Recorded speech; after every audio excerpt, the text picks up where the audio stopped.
নাহিদ, আপনার মাইক্রোফোনটা অফ রাখেন। জি স্যার। আচ্ছা, তো এখন আমরা লাস্ট ক্লাসে বেসিক্যালি ইকুইভ্যালেন্ট সার্কিটের বিষয়গুলো দেখেছিলাম, ঠিক আছে? তো আমরা সেখানে বেসিক্যালি রোটরের পার্টটা দেখেছিলাম। আমরা এটাও দেখেছিলাম যে ইম্পিডেন্সের ইন্টার রিলেশন স্লিপের সঙ্গে, হুম, অথবা স্লিপের ইম্প্যাক্ট তার রিঅ্যাক্ট্যান্সের উপরে, সেটাও দেখেছিলাম। এবং আমরা সিনক্রোনাস ইম্পিডেন্স, যেটা আমরা বলছিলাম যে এই ইকুয়েশনের মধ্যে এখানে নিচে যে জেড এর পার্টটা, এই পার্টটা যেটা, এই পার্টটুকুন, এই নিচে যে জেড, মানে ভেহিকল টু কত আই জেড, তাহলে এই পুরো পার্টটা তো আমার জেড, তাই না?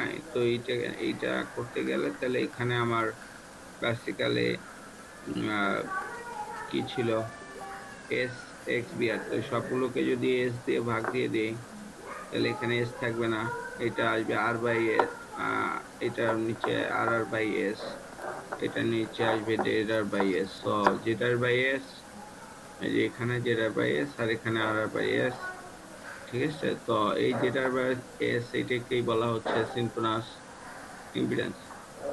ওকে, সো এই রেসপেক্টে আমরা যে ইকুইভ্যালেন্ট সার্কিটটা পেয়েছি সেটা আমরা এখানে দেখানো হয়েছে, ইবিআর, এক্সবিআর, আর এটা, এবং সেটা ফেজর ডায়াগ্রাম। আর এই সার্কিটে এইটার ক্ষেত্রে দেখানো হয়েছিল।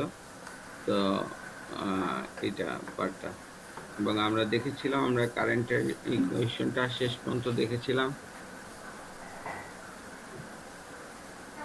উলফাত, হ্যাঁ, আমরা কারেন্টের ইকুয়েশনটা দেখেছিলাম। আমরা ইসে আমরা যে ফেজ অ্যাঙ্গেল সেটাও আমরা দেখেছিলাম, আমার রাইট? সো এখন এই দুইটা যে ইকুয়েশন, এখন এই দুইটা ইকুয়েশন তো আমরা তো এখান থেকে ডিরাইভ করছি বেসিক্যালি, তাই না? আমি রাইট? এখান থেকে তো ডিরাইভ করছি না?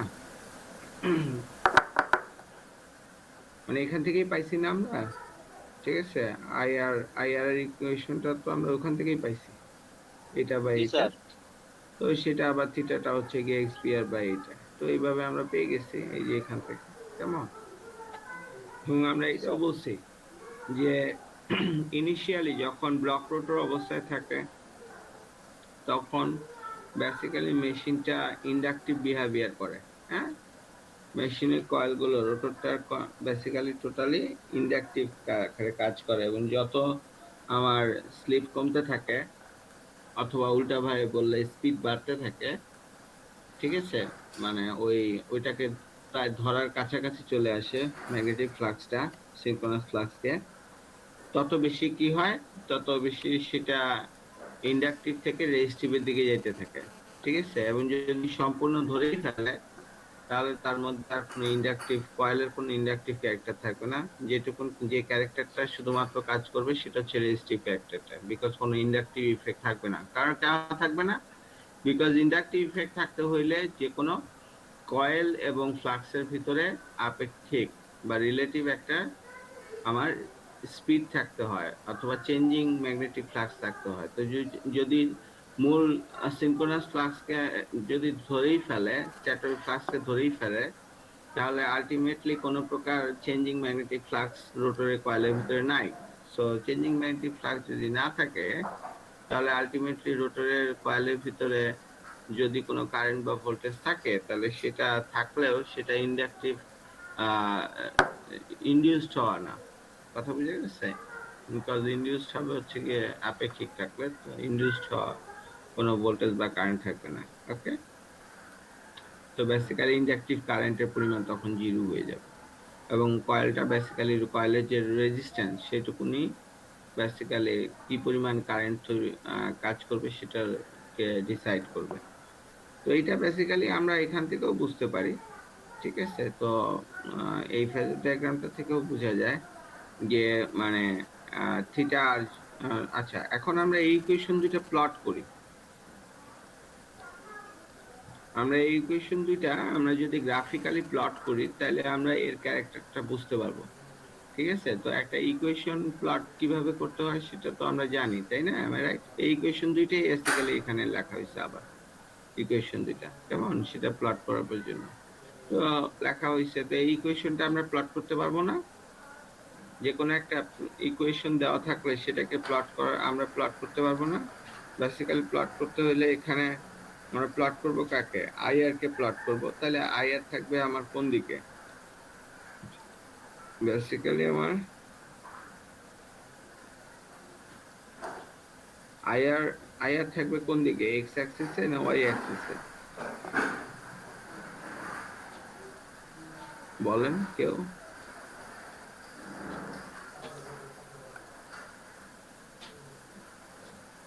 কেউ একজন বলেন।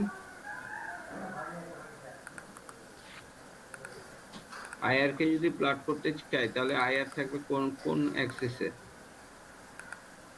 যাকে যাকে আমরা প্লট করতে চাচ্ছি সে থাকবে কোন অ্যাক্সিসে? একটা আপনারা কোঅর্ডিনেট জিওমেট্রি তো পড়ে আসছেন, am I right?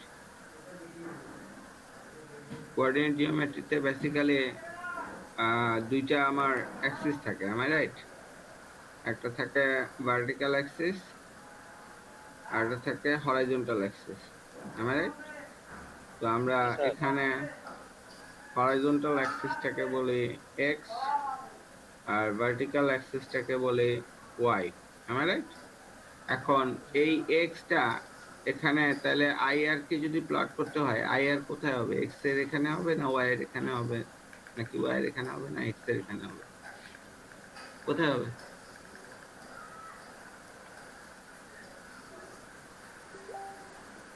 জি কেউ বলেন।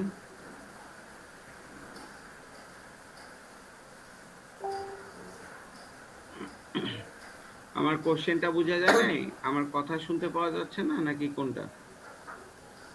পাওয়া যাচ্ছে স্যার। বুঝতে পারছি না। এটা একটা X Y coordinate, am I right? এটা বুঝা গেছে মমরেজ? আচ্ছা, এখন আমাকে বলেন যে আমি যদি এখন এই ইকুয়েশনটা আমি যদি প্লট করতে চাই, আমি যদি এই ইকুয়েশনটাকে প্লট করতে চাই, এই ইকুয়েশনটাকে প্লট করতে চাই, তাহলে আমার এই ইকুয়েশনটা আমি প্লট করব কেমন? এই ইকুয়েশনটা যদি আমি এখন প্লট করতে নেই, এখানে স্লিপের সাপেক্ষে প্লট করতে নিব কেমন?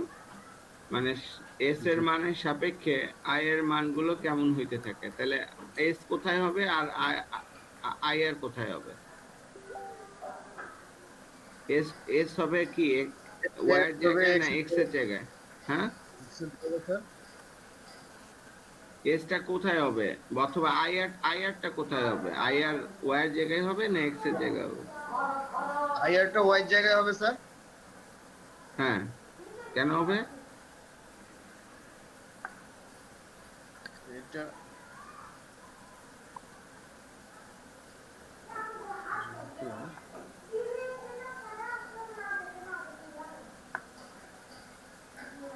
কেন হবে?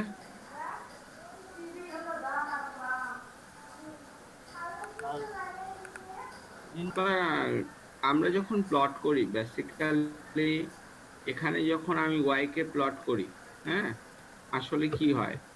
আসলে যেটা ঘটে সেটা হচ্ছে যে ওয়াই এক্স এর উপরে ডিপেন্ডেন্ট। কথা কি বুঝতে পারছি?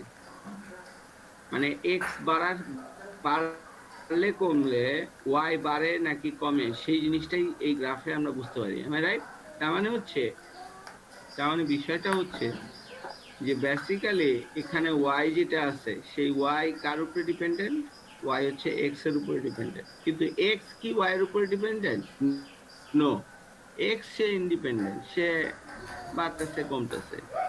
কথা বুঝতে পারছি? সো এই জন্য এটাকে বলে ইন্ডিপেন্ডেন্ট ভ্যারিয়েবল অথবা ইন্ডিপেন্ডেন্ট অ্যাক্সিস, আর এটাকে বলে ডিপেন্ডেন্ট ভ্যারিয়েবল অথবা ডিপেন্ডেন্ট অ্যাক্সিস। তো আমরা দেখতে চাই যে স্লিপ বাড়লে কমলে আইআর এর মান আমার বাড়ে না কমে, তাহলে কে কার উপরে ডিপেন্ডেন্ট? স্লিপ আইআর এর উপরে ডিপেন্ডেন্ট নাকি আইআর স্লিপের উপরে ডিপেন্ডেন্ট?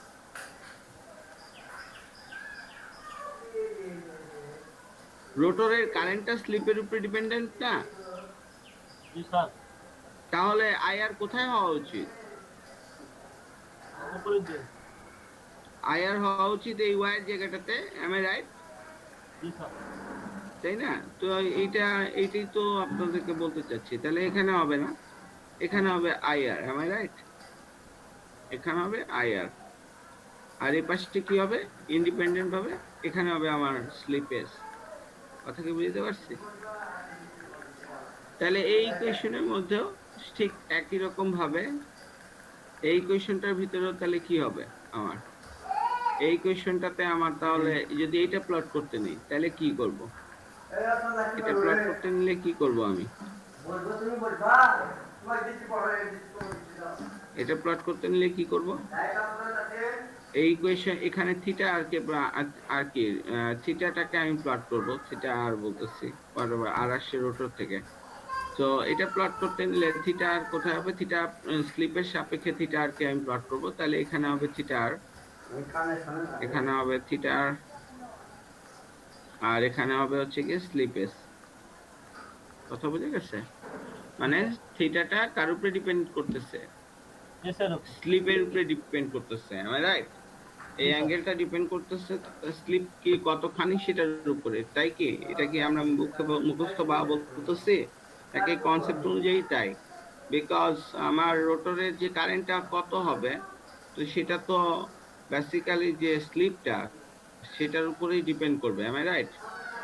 কারণ স্লিপটা ব্লক রোটরের সময় একরকম, এবং যত আমার ওই রোটর ফ্লাক্সটা আমার যাকে ধরতে চাচ্ছে সেই ফ্লাক্স স্ট্যাটর ফ্লাক্সকে ক্লোজে যাইতে থাকবে, তো তাহলে তখন তার একটা পরিবর্তন আসবে। কি ধরনের আসবে সেটা আমরা পরে দেখতেছি, এবং কেন আসবে সেটাও আমরা ব্যাখ্যা করব, আমি বলবো, বা আমরা বুঝতে পারবো সেটা। ঠিক আছে? তো বেসিক্যালি আমি যদি তাহলে উপরের এই ইকুয়েশনটাকে আমরা যদি প্লট করি, আইআরকে যদি আমরা প্লট করি এবং থিটা দুইটাকেই আমরা যদি প্লট করি, এখন দুইটাকে আলাদা আলাদাভাবে প্লট করা উচিত ছিল। তো ওরা যেহেতু দুইটাই আমার স্লিপের সঙ্গে ডিপেন্ডেন্ট, ঠিক আছে, অতএব এক্স অ্যাক্সিস একই রকম, তো ওয়াই অ্যাক্সিস এটা এখানে, সেই জন্য এখানে কোনো ইউনিট বা একক দেয়নি ওরা। ঠিক আছে? মানে এটা নর্মালি আপনার যেহেতু এটা ম্যাচিউর লেভেলে, এখানে এখানে এখানে আপনারা বুঝে নিতে পারবেন যে এটা অবভিয়াসলি অ্যাম্পিয়ারে। ঠিক আছে? সো আর এটা এটা হচ্ছে গিয়ে আমার অ্যাঙ্গেল। সো এটা আমার কতখানি অ্যাঙ্গেল আসতেছে সেই অ্যাঙ্গেলটা এখানে ইন্ডিকেট করতেছে। 80 মানে এখানে 80 মানে 80 ডিগ্রি অ্যাঙ্গেল। ঠিক আছে? অথবা 90 কাছাকাছি। ঠিক আছে? Something around that. So basically 80 পর এখানে 90 এখানে। আচ্ছা, তো এখন আমি আইআরটা বলি। তাহলে বিষয়টা কি দাঁড়াচ্ছে? আমার যখন ব্লক রোটর কন্ডিশন ছিল, মানে রোটর যখন স্থির, তখন স্লিপের মান কত? 1, এম আই রাইট? এখানে এক্স অ্যাক্সিসটাকে দুইভাবে দেখানো হয়েছে, একটা হচ্ছে স্লিপের সাপেক্ষে দেখানো হয়েছে বা এস এর মানের উপরে, আর একটা ওরা দেখাইছে স্পিডের উপরে। কেমন? মানে স্লিপের মানের রেঞ্জ আমরা দেখেছিলাম, স্লিপের মানের রেঞ্জটা কত ছিল গত ক্লাসে আমরা দেখেছিলাম? স্লিপের ভ্যালুর রেঞ্জটা কত থেকে কত?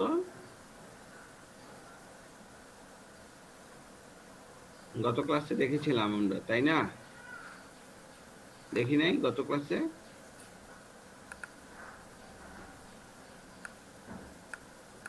হ্যালো,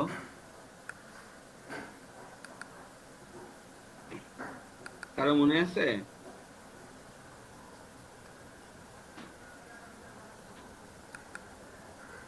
হ্যাঁ, না মনে থাকলে না বলেন স্যার, আমাকে তো আগাইতে হবে স্যার।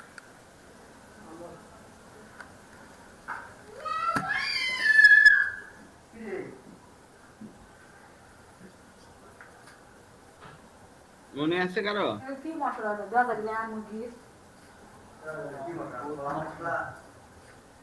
জিরো থেকে 1 না?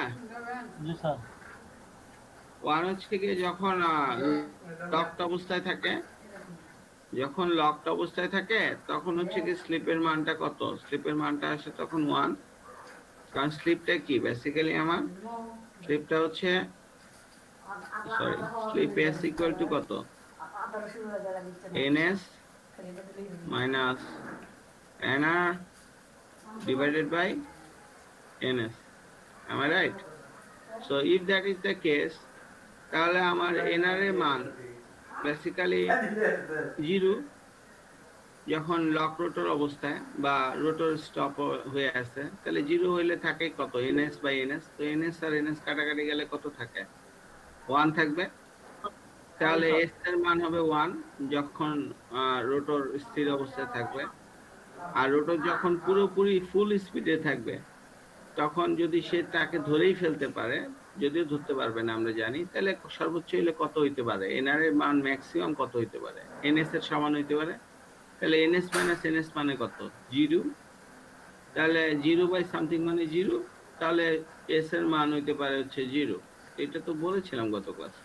সো এস এর ভ্যালু বেসিক্যালি এইটুকুনের মধ্যেই সীমাবদ্ধ, 1 থেকে 0 এর মধ্যে। এটা হচ্ছে গিয়ে যখন লকড অবস্থায়, আর এটা হচ্ছে যখন সম্পূর্ণ ফুল স্পিডে চলতেছে। তো সেটাই এখানে দেখানো হয়েছে যে বেসিক্যালি আমার কি হয়েছে, বেসিক্যালি এখানে ফার্স্ট 1 আমি দিয়েছি, এবং সবার লাস্টে যখন অনেক হাই হয়ে যায় তখন 0। কথা বুঝে গেছে? তো এই জিনিসটা এখানে দেখানো হয়েছে যে প্রথমে রোটর স্থির, তারপর আস্তে আস্তে রোটর ফুল স্পিডে চলে গেলে তাহলে কি ঘটে, এটা হচ্ছে স্লিপ। তো কি কি ঘটে সেটা, এটা এখানে স্পিডের সাপেক্ষে বলা হয়েছে যে 0 স্পিড, আর এটা হচ্ছে 100% স্পিড। ঠিক আছে, তাহলে এখন দেখি আমরা কি ঘটে। তো আমরা দেখতে পাচ্ছি যে যত আমার ইসে স্লিপের মান যত কমে যাচ্ছে, কমে যাওয়া মানে কি, স্লিপের মান স্লিপের মান কমে যাওয়া মানে হচ্ছে বেসিক্যালি কি হওয়া, স্লিপের মান কমে যাওয়া মানে হচ্ছে গিয়ে বেসিক্যালি এটা যদি আমার এনএস হয়, আর এটা যদি আমার এনআর হয়, কেমন? So this is NS and this is NR. So এরকম যদি হয় তো তাদের মধ্যে এটা হচ্ছে কি আমার অ্যাঙ্গেল ডেল, পাওয়ার অ্যাঙ্গেল ডেল। সো এখন আমার এটা যদি আমার যত এখন 1 থাকবে হচ্ছে কত, যখন আমার এদের মধ্যে পুরো 90 ডিগ্রি অ্যাঙ্গেল থাকবে। ঠিক আছে, অলমোস্ট প্রায়। তো এখানে 80 এর কাছাকাছি দেখানো হয়েছে। বেসিক্যালি এটা 90 মানে লক রোটর অবস্থায় 90 ডিগ্রি অ্যাঙ্গেল থাকে।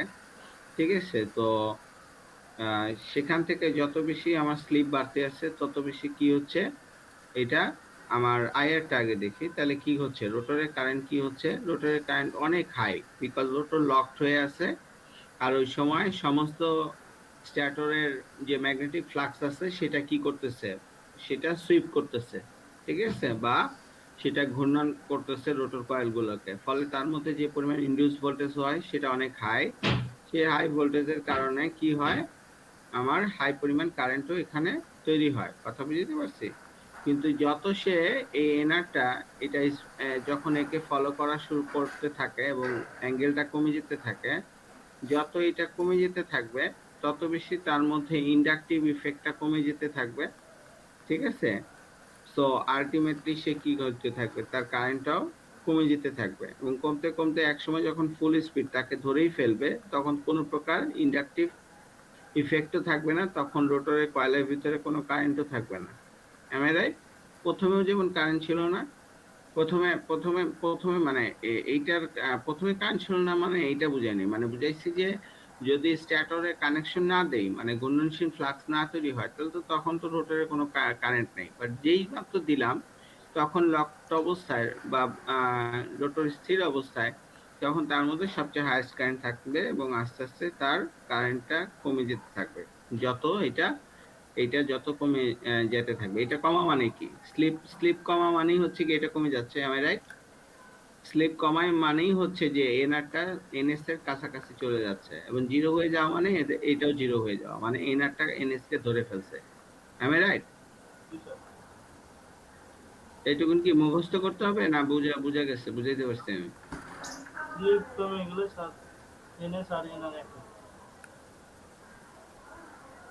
হ্যাঁ, কনসেপ্ট গুলো বোঝা যাচ্ছে কিনা সেটা বুঝেন, কনসেপ্ট বা ধারণা।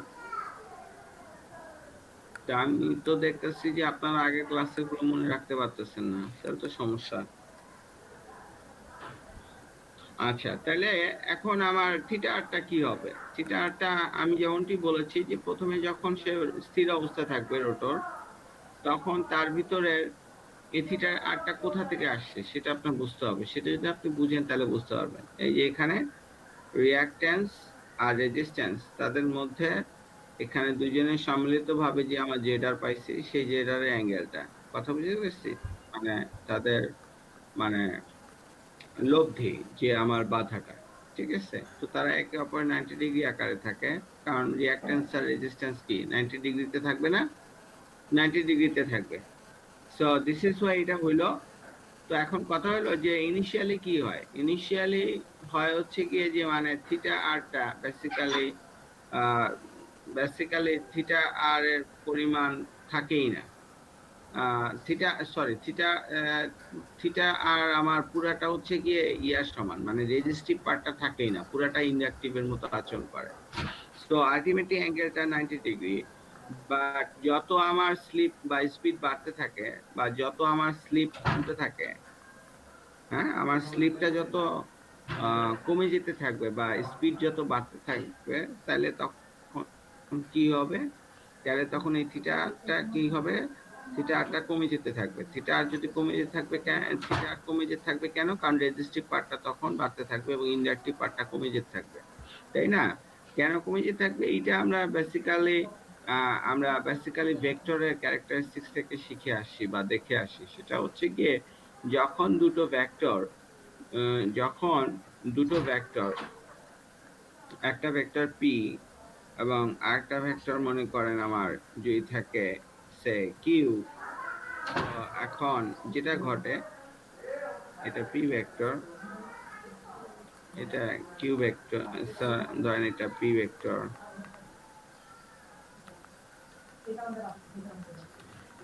আর এটা আমার হচ্ছে কিউ ভেক্টর। তো এখন দুজনের আমার নেট আমার লব্ধিটা কত হবে? বেসিক্যালি এ বরাবর, রাইট? ঠিক আছে, কিন্তু কথা হলো যে আপনি যদি কনসেপ্টটা এভাবে চিন্তা করেন, আপনি কনসেপ্টটা না মানে আপনি বিষয়টা যদি পি এর মান বাড়তে থাকে, আরো বাড়াই, পি এর ভ্যালু যদি আমি আরো বাড়াই, তখন তাদের আমার ইয়াটা কত হবে? তখন তাদের যে ইয়াটা নেট তখন হবে হচ্ছে গিয়ে এই সামান্তরিকের কর্ণ। তো এই সামান্তরিক যদি আমি নেই, ঠিক আছে, তাহলে তার যদি আমি কর্ণ আমি যদি নিতে চাই, তাহলে সেটা কি হবে? তখন এই বরাবর যাবে, রাইট? কথা বুঝে গেছে? মানে এটা যাবে হচ্ছে গিয়ে তখন এই বরাবর যাবে। আর প্রথমে ছিল কোন বরাবর?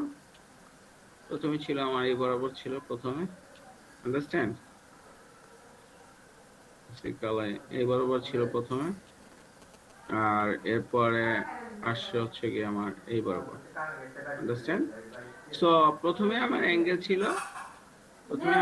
ছিল অনেক বেশি, এবং যত আমার এই নিচের পার্টটা যত বাড়তেছে তত তার দিকে আমার মূল লব্ধিটা ঝুঁকে পড়তেছে। এখন আপনি যদি এটা টেস্ট করতে চান আরো, তাহলে আপনি করতে পারেন। আমি আপনাকে দেখিয়ে দিচ্ছি। ফর এন এক্সাম্পল, আমার পিটা আরো বেড়ে গেল, পি বেড়ে এই পর্যন্ত হইলো, এটা কথার কথা, ঠিক আছে? তাহলে আমার এদের যে লব্ধিটা, সেই লব্ধিটা কেমন দাঁড়াচ্ছে?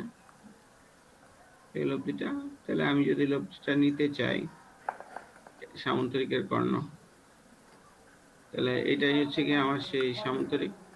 তাহলে তাদের যে নেট বা লব্ধি, সেই লব্ধিটা আমি যদি প্রকাশ করতে চাই, মানে সবুজ কালারে নিলাম, তাহলে সেটা কোন দিকে হবে?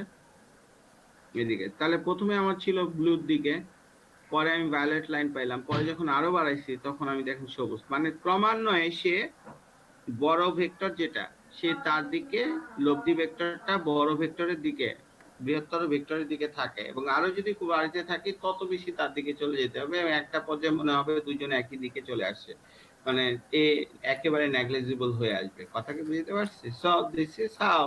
এবং আপনি যদি একেও কমাইতে থাকেন, যদি এমনকি হয় একে তো স্থির রেখে করছি, যদি একেও কমাইতে থাকেন তাহলে তো আরো ঝুঁকে পড়বে এইদিকে, নিচের দিকে। কথা বুঝতে পারছি? So this is what it will happen. সেটা হচ্ছে যে আমার এক্স বিআরটা কি হইতে থাকে, যত আমার আহ, যত আমার বেসিক্যালি এনআরটা যখন প্রথম দিকে আমার জিরো থাকে, এনআরএম পার্ট থাকে না, তখন পুরোটাই এক্স বিআর পার্টটা থাকে, ঠিক আছে? মানে ইন্ডাকটিভ আকারে কাজ করে। এবং আহ, যত আস্তে আস্তে সে এনআরটা আমার এনএস কে ধরতে যায়, তখন সে একটু একটু করে তার রেজিস্ট্রি বাড়তে থাকে, এবং বাড়তে বাড়তে একটা পর্যায়ে যখন অনেক পরিমাণ বেড়ে যাবে, যখন ফুল স্পিডে চলে যাবে, তখন হিউজ পরিমাণ বেড়ে থাকবে। তো অল্প অল্প করে তো বাড়তে থাকে, কথা কি বুঝতে পারছি? বেসিক্যালি এভাবে বাড়তে থাকে, মানে সে স্পিড বাড়ার সাথে সাথে এভাবে করতে করতে এক পর্যায়ে অনেক হিউজ পরিমাণ বেড়ে যায়।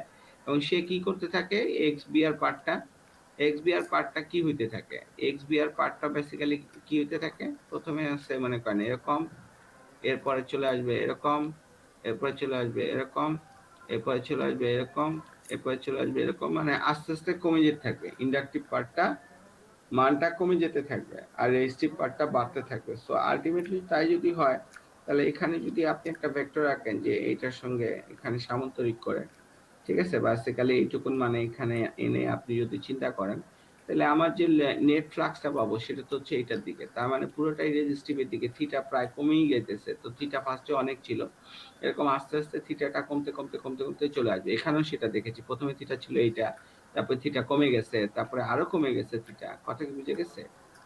সো আলটিমেটলি তাহলে আমার যদি স্পিড বাড়ে, যেহেতু রেজিস্টিভের দিকে চলে যেতে থাকে, সো আমার এনআরটা যত এনএস এর দিকে চলে যেতে থাকে, এনআরটা যত এনএস এর দিকে চলে যেতে থাকে, ক্লোজ হতে থাকে, তত বেশি কি হতে থাকে সার্কিটের, এখানে এটা রেজিস্টিভ পার্টটা বাড়তে থাকে এবং ইন্ডাকটিভ পার্টটা কমে যেতে থাকে। ফলে আলটিমেটলি আমার থিটা আর বেসিক্যালি আমার স্লিপ কমার সাথে সাথে বেসিক্যালি থিটা আরো কি হয়, কমতে থাকবে। তাহলে এই থিটার মানে রোটরে থিটাটা অ্যাঙ্গেলটা, এই অ্যাঙ্গেলটাও কি কমতে থাকবে, আমি রাইট? সেটা এখানে দেখানো হয়েছে যে আমার প্রথমে আমার অনেক অ্যাঙ্গেল থাকবে, কিন্তু আস্তে আস্তে আমার স্পিড বাড়ার সাথে সাথে, অথবা স্লিপ মানে আপনি অলওয়েজ স্লিপ বললে আপনি মাথার মধ্যে কনসেপ্টটা নেবেন এই দুজনের মধ্যে যে অ্যাঙ্গেলের পার্থক্যটা। বেসিক্যালি এই অ্যাঙ্গেল আর থিটা একই জিনিস না। থিটা হচ্ছে গিয়ে আমার হচ্ছে গিয়ে ফেজ অ্যাঙ্গেল, আর ডেল হচ্ছে গিয়ে বেসিক্যালি পাওয়ার অ্যাঙ্গেল, ঠিক আছে? তো কিন্তু কথা হলো যে তাদের মধ্যে আমার একটা মিল আছে, যে এইটা যত কমতে থাকবে এই থিটা আরো কমতে থাকে। যেমন, কারণ এনআর যদি প্রথমে ছিল, মনে করেন এনআর ফর এন এক্সাম্পল, আমার এনআরটা ছিল কোন দিকে, ফার্স্টে আমার লক রোটর অবস্থায় এনআর ছিল, আমার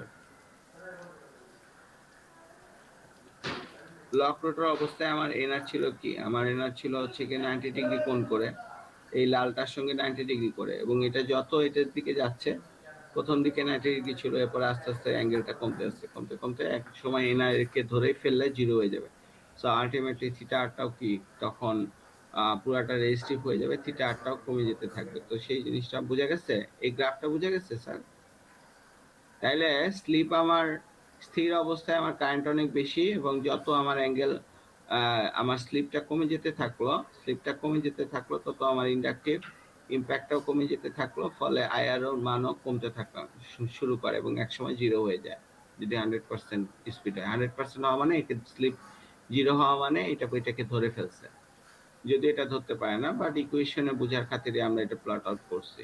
তো এখন আর থিটাটা কি হয়, থিটাটা আমার স্থির অবস্থায় অনেক হাই পরিমাণ থিটা থাকে, যত আমার স্লিপটা কমে যেতে থাকে, মানে এইটা কমে যেতে থাকে, তত বেশি কি হয়, তত বেশি এটা থিটাটা আস্তে আস্তে কমে যেতে থাকে, এবং এক সময় যখন জিরো হয়, স্লিপ জিরো হওয়া মানে কি একে ধরে ফেলছে, তখন আমার পুরোটাই রেজিস্টিভ হয়ে যায়, ঠিক আছে? পুরোটাই রেজিস্টিভ হয়ে যায়। থিটাটা কমতে ফার্স্টে ছিল এই পর্যন্ত, বেসিক্যালি থিটাটা আমরা নির্ণয় করতেছি কোন দিক থেকে, বেসিক্যালি থিটা ফার্স্টে ছিল আমার হচ্ছে এখান থেকে এই দিক পর্যন্ত, এরপরে আসছে এখান থেকে এই পর্যন্ত, তারপরে হয়তো আসবে এখান থেকে এই পর্যন্ত, তারপরে এখান থেকে এই পর্যন্ত, তারপরে এখান থেকে এই পর্যন্ত, তারপরে এখান থেকে এই পর্যন্ত, এখান থেকে এভাবে কমতে কমতে, মানে থিটা কমতে কমতে কমতে কমতে এক সময় জিরোর কাছে চলে যাবে।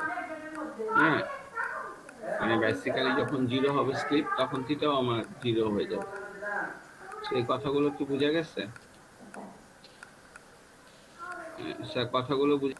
তো এখন এটা হচ্ছে গিয়ে ইবিআর, কেমন? সো ইবিআরটা তো কোনটা, ইবিআর ইভিআর কি জিনিস? ইভিআর হচ্ছে এইটা, মানে যে ভোল্টেজটা এখানে তৈরি হয়েছে, যে ভোল্টেজের কারণে কারেন্ট তৈরি হয়েছে সেটা আইআর, কেমন? এবং কি বলে, এখানে এক্স বিআর আছে আর এটা আর আর বাই এস আছে। সো এখন এই বিষয়গুলোকে এখানে মাথায় রেখে এখানে আমরা যদি কি বলে, এটা যদি আমার ইবিআর হয় তাহলে কারেন্ট কি হবে? ইন্ডাকটিভ হবে না? আইআর কারেন্টটা কি হবে? ইন্ডাকটিভ হবে। একটা ইসে মানে যদি ব্লক রোটর অবস্থায় হয় তাহলে রোটরের কয়েল গুলো কিরকম আচরণ করবে?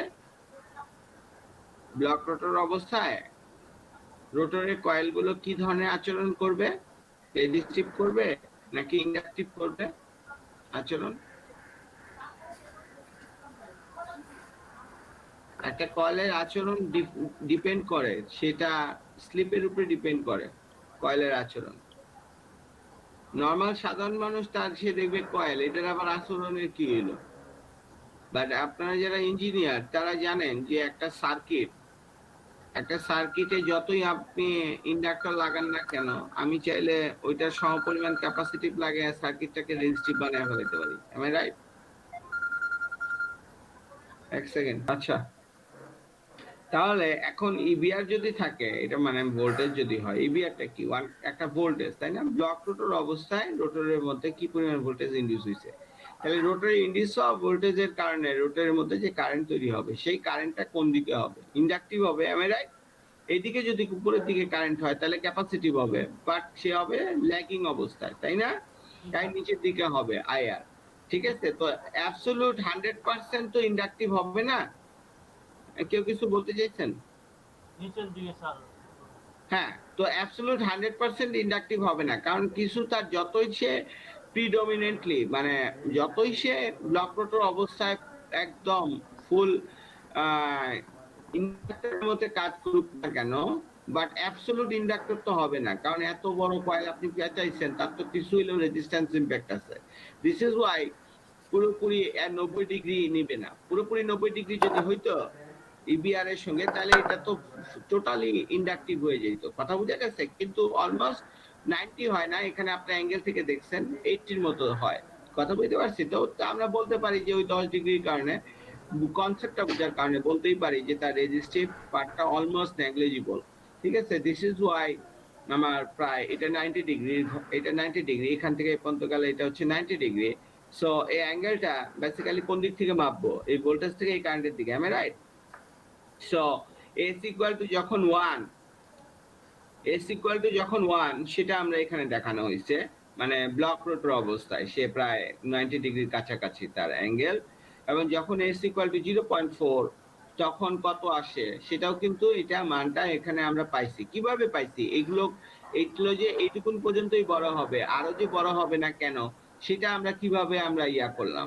এটা হচ্ছে কি এখান থেকে আমার বেসিক্যালি এটা হচ্ছে আপনি মানে যদি টেস্ট করেন মেশিনের ভোল্টেজ বনাম তার বিভিন্ন স্পিডে, তার বিভিন্ন স্লিপে তার যদি কারেন্টটা আপনারা নেন, তাহলে সেগুলো প্লট আউট করলে সেটা আপনারা বিভিন্ন মান পাবেন। কথা বুঝতে পারছি? যে মানগুলো এখানে বসানো হয়েছে, তো বসায় দেখা গেল যে এইটা এস ইকুয়াল টু 0.4 এ তার আসে হচ্ছে এইটা। হ্যাঁ, কি ধরনের আগের দিনে সাদা কালো টেলিভিশন ছিল না প্যানাসনিকের, কেমন? ওই সময় ঝিরঝির আসলে এক ধরনের আওয়াজ করতো, আমি এরকম আওয়াজ পেতেছি কেন? মমরেজ, আপনার মাইক্রোফোনটা অফ রাখেন, এখন মোটামুটি ভালো আসছে। ঠিক আছে, তো এখন কথা হলো যে আমার এটা লকড অবস্থায়, তাহলে আমার 1 ছিল, এস ইকুয়াল টু 0.1 ছিল, আস্তে আস্তে আমার ফুল স্পিডের দিকে যাবে, মানে 0-র দিকে যেতে থাকবে, কেমন? তারপর 0.4, তারপর 0.2 এর সময় কত, তারপরে 0.05 মানে আরো ছোট, এরকম আরো ছোট 0.02, এরকম করতে করতে যদি 0ই হয়ে যায় তাহলে কি হবে? সম্পূর্ণ রেজিস্টিভ হয়ে যাবে। তার মানে তখন কারেন্টটা কোন দিকে হবে? কারেন্টটা হবে হচ্ছে কি ইবিআর এর দিকে। এবং মজার বিষয় হচ্ছে যদি 0ই হয়ে যায় তাহলে তো কারেন্টও 0, থিটা আর তো 0 হয়েই যাবে, কিন্তু কারেন্টও তো 0 হয়ে যাবে। ঠিক আছে, কারেন্টও যে জন্য আমরা যেমন এখানে দেখলাম কারেন্টটা কি হচ্ছে, আস্তে স্লিপের সঙ্গে সঙ্গে স্লিপ 1 থেকে 0 দিকে স্লিপ হওয়ার ফলে আস্তে আস্তে কি হয়, আমার রোটরে কারেন্টটা কমে যেতে থাকে, এবং সেই একই থিটাটাও কি হয়, প্রথমে বেশি থাকে, পরে আস্তে আস্তে কমে যেতে থাকে। তো এইখানেও তাই ঘটছে, এখানে আমার স্লিপ কমার সাথে সাথে বেসিক্যালি আমার রোটরের কারেন্টটা কি হয়, বেসিক্যালি সেই পার্টটাই আমরা দেখতে চাইছি। তো আমরা দেখতে পারলাম যে সে রোটরের যে কারেন্ট, সেই কারেন্টও আস্তে আস্তে কি হচ্ছে, কমে আসতেছে। কথা বুঝতে পারছি? হ্যাঁ, এবং কমে আসতেছে। কমার পর কোন দিকে হবে, এস ইকুয়াল টু 0.5 দেখেন কত কম, কিন্তু সেটা যে এইদিকে হবে না, এদিকেই এখানে কেন হইলো, সেটা কেন হচ্ছে, কারণ থিটা আরো কমে যাবে, কারণ এই থিটাটা কি হবে, কমে যাবে। কথা কি বুঝতে পারছি? ফেজ অ্যাঙ্গেলটা কি হবে, কমে যেতে থাকবে না? কেমন? এখানে তো আমরা তাই দেখছি, ফেজ অ্যাঙ্গেলটাও কমে যেতে থাকে, যত জিরোর দিকে যেতে থাকে ফেজ অ্যাঙ্গেলটাও কমে যেতে থাকে, অথবা স্পিড যত বাড়তে থাকে তত থিটা কমে যেতে থাকে, এবং আইআরও কমতে থাকে।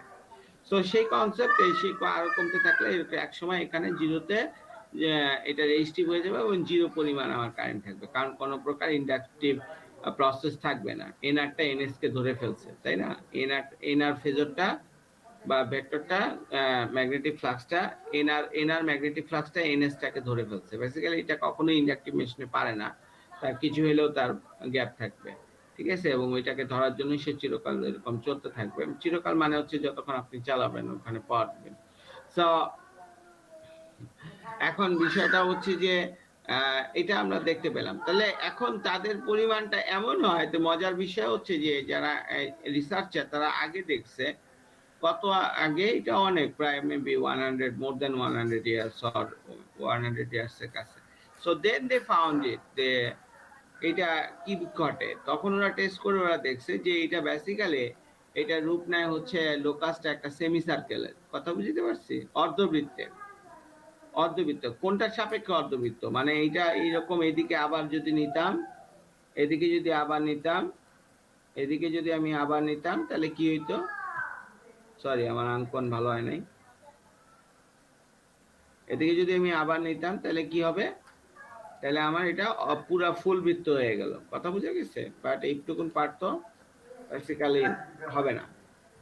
দিস ইজ ওয়াই এটা অর্ধবৃত্ত। কথা বুঝে গেছে স্যার? আমার কথা বুঝে গেছে? সো এখন আপনি যদি এখান থেকে আপনি এই থিটা, যেহেতু এটা এখন থিটার জন্য আপনি যদি অনুভূমিক উপাংশ নেন, তো অনুভূমিক উপাংশ নিলে আপনি যেটা পাবেন সেটাকে কি বলবে, I R cos theta. Am I right? আমি কি ঠিক বলতেছি? এই সবাই আমাকে শুনতে পাচ্ছেন নাকি আগের ক্লাস করে এসে সবাই যুদ্ধক্ষেত্র থেকে না, ক্লান্ত শুনতে হয়ে পাচ্ছি স্যার। ক্লান্ত তো হয়ে আছি স্যার, তারপরে শুনছি তো সব। আচ্ছা, মাঝখানে ব্রেক পড়ে না এই তো? না স্যার। আচ্ছা, ঠিক আছে। আচ্ছা, আর কিছুক্ষণ পড়ি আমরা। আচ্ছা, সো এখন বিষয়টা হচ্ছে যে আপনারা যদি অনুভূমিক এরকম উপাংশ নেন, কেমন, আপনারা যদি অনুভূমিক উপাংশ নেন, সো কি হবে, তখন এই পার্টটা হবে আই আর কস থিটা। কেমন? এটা যদি আপনি আই আর বলেন, তাহলে এটা কি হবে, আই আর কস থিটা। ঠিক আছে? সো এখন এইটার ক্ষেত্রেও আবার নিলেন, এটার ক্ষেত্রেও নিলেন। ঠিক আছে? মজার বিষয় হচ্ছে যে আপনি আবার এটার ক্ষেত্রেও নিলেন। এখন মজার বিষয় হচ্ছে, প্রথমে আপনি যদি এখন এই অনুভূমিক উপাংশগুলো হচ্ছে এগুলো, এখন আপনি যদি এদেরকে খেয়াল করে দেখেন যে প্রথমে যখন ব্লক রোটর অবস্থায় ছিল তখন থেকে আজ এর পরবর্তীতে থিটা কমার সাথে এর পরবর্তীতে আস্তে আস্তে কি হয়েছে, এর অনুভূমিক উপাংশের মান বাড়তে আছে। আবার একটা নির্দিষ্ট পর আবার এর অংশ কি হইতেছে, কমতে আছে। মানে এখানেও সে সেমি সার্কেলের মতো রূপ নিতেছে। মানে এটাও আপনি যদি এটাও যদি এখানে একটা লোকাস আঁকার চেষ্টা করেন বা ট্রেস আঁকার চেষ্টা করেন, then it will also get a phasor diagram. Understand? Sorry, semi circle. Understand? আপনি এটা সেমি সার্কেলের মতো পাবেন। সো আমরা তার মানে বুঝতে পারতেছি যে সবচেয়ে হাইয়েস্ট মান কোনটা হবে। তাহলে সবচেয়ে হাইয়েস্ট অনুভূমিক উপাংশ কোথায় পাবো, কেউ বলতে পারবেন? হ্যালো, কি আমাকে বলতে পারবেন তাহলে সবচেয়ে বেশি কোন জায়গাটাতে পাবো? এটা যদি একটি অর্ধবৃত্ত হয় তাহলে তার অনুভূমিক উপাংশ মানগুলো যে নিচ্ছি, তাহলে কোথায় সর্বোচ্চ পাবো? কোথায় সর্বোচ্চ পাবো? এই সেমি সার্কেলের কোন জায়গা থেকে কোন আমরা সর্বোচ্চ পাবো? আইআর কস থিটা আর স্যার। সেটা তো ঠিক আছে, কিন্তু কোন জায়গাতে? সবই তো আয়ার কস থিটা, এটার জন্য এইটা, এটার জন্য এটা, 2 স্যার, যেটা 0.2 0.2 তে ডেফিনেটলি। আমরা সর্বভাগ পাবো। আর যদি জ্যামিতির ভাষায় বলেন তাহলে আপনি বলতে পারেন, জিওমেট্রির ভাষা, জিওমেট্রি ল্যাঙ্গুয়েজে বলে আপনি বলতে পারেন যে এখানে যে আমার এই অর্ধবৃত্তর এটা কি ব্যাস, এম আই রাইট? এটা একটি অর্ধবৃত্ত, এটা কি তাহলে ব্যাস বৃত্তের? এই বৃত্তের ব্যাস থেকে কেন্দ্র থেকে কেন্দ্র থেকে এটার উপরে একটা লম্ব টানলে, কেন্দ্র থেকে আমরা যদি একটা জাস্ট এরকম লম্ব টেনে গেলাম, তাহলে বৃত্তের পরিধির যে বিন্দুতে, সরি, হ্যাঁ, বৃত্তের পরিধির ইসে আমার যে বৃত্তের যে জায়গাটাতে ছেদ করলো, সেই ছেদবিন্দুতে আমার সবচেয়ে হায়েস্ট, সেই ছেদবিন্দু থেকে সবচেয়ে হায়েস্ট পরিমাণ আমার পাওয়া যাবে। কথা বুঝে গেছে? তাই না? বেসিক্যালি যতটুকুন পাওয়া যাবে সেটা হবে কি এটার ব্যাসার্ধের সমান। যে সেমি সার্কেল আছে সেই সেমি সার্কেলের রেডিয়াস সেটাই হবে সর্বোচ্চ মান, আয়ার কস থিটার সর্বোচ্চ মান, তাই নয় কি? আমি কি ঠিক বলেছি? হ্যাঁ জি স্যার। তাই না? আমরা তো 1-2 এর ছেলে পেলের মতো পড়াশোনা করব না, আমরা তো ইঞ্জিনিয়ার, তাই না? আমাদের লেখাপড়ার তো প্যাটার্ন একটা আলাদা, তাই না? সর্বোচ্চ কত হইতে পারবে সেটা তো আমরা এখান থেকেই বুঝে ফেলবো, যে তার সেমি সার্কেলের রূপ যেহেতু নেয়, তাহলে স্যার অবশ্যই সেমি সার্কেলের যে রেডিয়াস তার চেয়ে বেশি পরিমাণ আয়ার কস থিটার মান হইতেই পারবে না। Am I right? জি স্যার। ওকে, ঠিক আছে। So, এইভাবে বিষয়টা আপনারা বুঝতে পারলে ফাইন। এইটা হচ্ছে লোকাস অফ রোটর কারেন্ট, কেমন? আচ্ছা, এটা বুঝা গেছে তাইলে স্যার? ঠিক আছে, তো পাওয়ার, এই এই যে অনুভূমিক উপাংশ নয়, এই অনুভূমিক উপাংশটাই বেসিক্যালি টাওয়ার, একটা মোটরের ক্ষেত্রে তার টর্ক, ঠিক আছে, তার কি পরিমাণ টর্ক সে নিতে পারবে, তাহলে অনুভূমিক উপাংশ তার অনেক বেশি হইতে পারবে। তার মানে ওই কোন স্লিপে মোটরটাকে কোন স্লিপের ভ্যালুতে আমার অপারেট করতে হবে সেটা ডিপেন্ড করবে হচ্ছে গিয়ে সে মোটরটা কি লোড নিচ্ছে। কথা বুঝে গেছে? হুম। তো সেই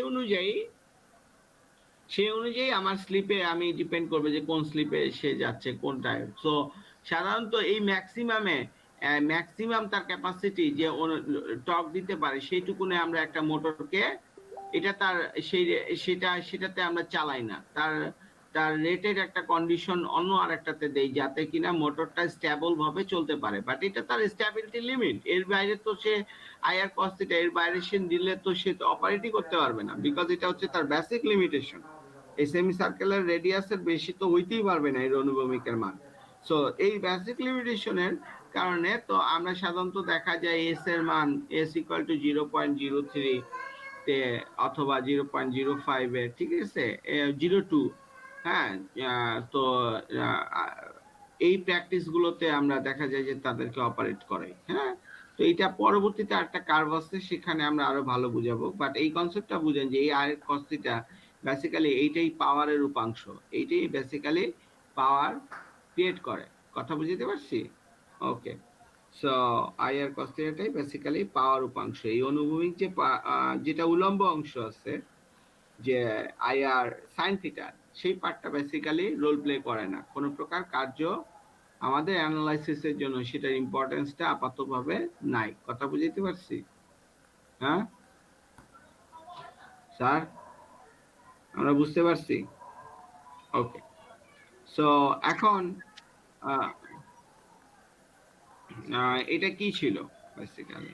আপনারা যদি ওরা আরেকটা ভাবে, ওরা ম্যাথমেটিক্যালি, এতক্ষণ তো কনসেপ্টে বুঝছেন, আপনি যদি ম্যাথমেটিক্সে যান, তো ম্যাথমেটিক্যালি ওরা এখানে বেসিক্যালি, এইটা তো আমার ছিল সেই ফেজর ডায়াগ্রামটা, সরি ইম্পিডেন্স ডায়াগ্রামটা ছিল, এম আই রাইট? এই যে কোথায় কোথায় ছিল এটা, এই যে এখানে ছিল না, সরি এই জায়গাটাতে না, এটা এটা আমার ফেজর ডায়াগ্রাম ছিল, আমি তো আকার ফলে চেনা যাচ্ছে না, যে থিটা আর Z R by S, X B R, এখানে আর আর বাই এস, কেমন, এগুলো ছিল। তো এইটাই এখানে আবার দেখানো হয়েছে। তো এইখান থেকে আপনি মজার বিষয় হচ্ছে আপনি যদি এখন এটাকে নেন যে এই এই অতিভুজকে নেন, তাহলে আপনি যদি সাইন থিটা মানে কি, সাইন থিটা মানে কি লম্ব বাই, সাইন থিটা মানে কি অতিভুজ বাই ভূমি, সাইন থিটা মানে অতিভুজ বাই ভূমি, আমি রাইট? লম্ব ভাগ অতিভুজ। হ্যাঁ, লম্ব ভাগ অতিভুজ। ভূমি বাই অতিভুজ নাকি লম্ব বাই অতিভুজ? লম্ব বাই অতিভুজ, am I right? Sine theta মানে হচ্ছে লম্ব বাই অতিভুজ নাকি ভূমি বাই অতিভুজ, কোনটা? লম্ব বাই অতিভুজ। জি ঠিক আছে। লম্ব বাই যদি অতিভুজ হয়, তাহলে আপনি যদি সাইন থিটা করেন, তাহলে এইখানে আপনি যদি সাইন থিটা নেন, তাহলে সাইন থিটা নিলে পরে বেসিক্যালি আমি এখানে কত পাবো? লম্ব বাই অতিভুজ, এম আই রাইট?